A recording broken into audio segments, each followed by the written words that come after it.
اللہ سبحانہ و تعالیٰ فرماتے ہیں کہ فتیۃ آمنوا بربہم وزدناہم ہدی، کہ وہ کوئی شک نہیں کہ نوجوان تھے، وہ نوجوان جنہوں نے اپنے ایمان کی حفاظت کی، انہوں نے اپنے دین کی حفاظت کی، کسی بھی قسم کا اس پر بہتان نہ لگے۔ یہ وہ لوگ تھے جو اپنے عقیدے کو ہرگز کسی کے لیے بھی نہیں بدلنا چاہتے تھے۔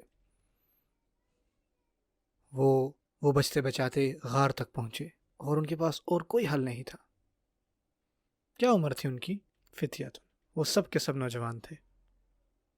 آمنوا بربہم وزدناہم ہدی، وہ اپنے رب پر ایمان لائے اور اللہ نے ان کو ہدایت میں بڑھا دیا۔ حضرت موسیٰ علیہ السلام، اور یہ قصہ بھی سورۃ الکہف میں پایا جاتا ہے، جب حضرت موسیٰ علیہ السلام کو اللہ تعالیٰ نے فرمایا کہ جا کے علم حاصل کریں ایک متقی انسان سے،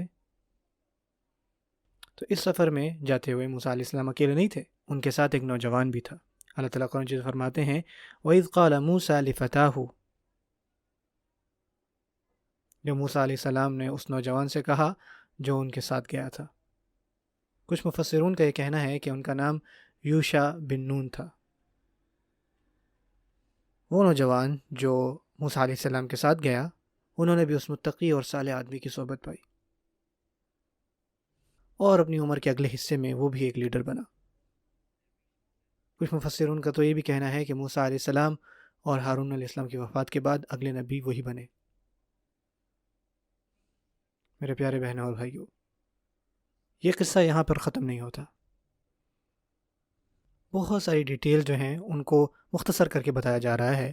امام ابن کثیر سبحان اللہ بہت خوبصورت بات لکھتے ہیں اس بارے میں۔ امام ابن کثیر اپنی تفسیر میں ان آیات کی کچھ ایسے تفسیر کرتے ہیں، فتیۃ آمنوا بربہم وزدناہم ہدی، انہوں نے نوجوانی میں اچھے کام کرنے کے فضائل ہمیں بتائے، اور پھر اس کے بعد انہوں نے یہ فرمایا وَلِهَذَا كَانَ أَكْثَرُ الْمُسْتَجِيبِينَ لِلَّهِ وَلِرَسُولِهِ صلی اللہ علیہ وسلم شباباً، اسی وجہ سے امام ابن کثیر رحمۃ اللہ فرماتے ہیں جنہوں نے رسول اللہ صلی اللہ علیہ وسلم کی دعوت کا جواب دیا ان میں سے اکثر نوجوان تھے۔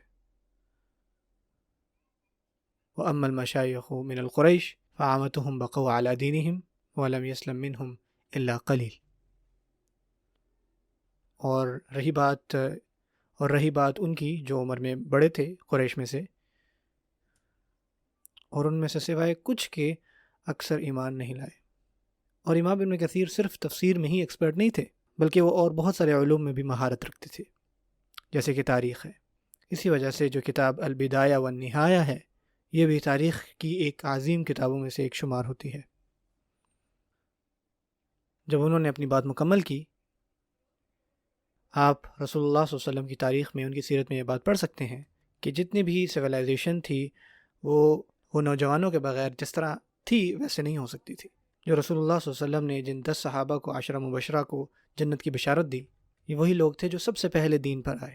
ابوبکر، عمر، عثمان، علی، عبد الرحمن، زبیر، طلحہ، ابو عبیدہ، سعد بن ابی وقاص رضی اللہ تعالیٰ عنہم اجمعین۔ جب آپ ان 10 صحابیوں کو دیکھتے ہیں اور جب آپ ان کی عمروں کا آپ کو پتہ لگتا ہے تو یہ کتنا خاص اور حیران کن ہے نا۔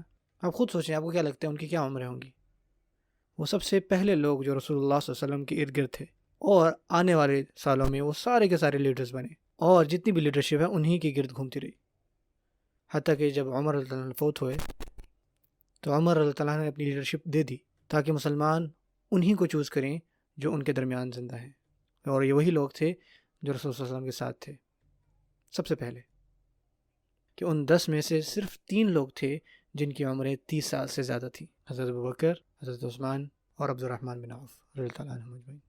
اور جو باقی ہیں، اور جو باقی 7 ہیں، وہ سارے کے سارے 30 سال سے کم تھے، بلکہ ان میں سے 5 جو ہیں وہ 20 سال کی عمر سے بھی کم تھے۔ اور والدین جب آج اپنے بچوں کو اگنور کرتے ہیں جو کہ 20 سال کی عمر سے کم ہیں، ان والدین سے اللہ تعالیٰ قیامت کے دن ضرور پوچھیں گے۔ کیا پوچھیں گے؟ عن عمرہ فیما افناہ وعن شبابہ فیما ابلاہ۔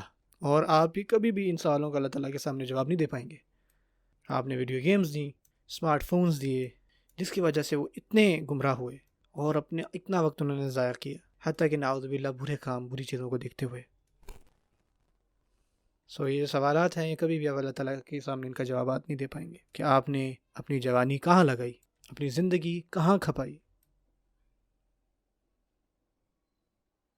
اور یہ بات ہماری ینگ جنریشن کے لیے بھی بہت ضروری ہے کہ وہ اس پہ سوچیں، کہ جتنے بھی نوجوان ہیں میں ان سے مخاطب ہوں، یہ کوئی عام بات نہیں ہے۔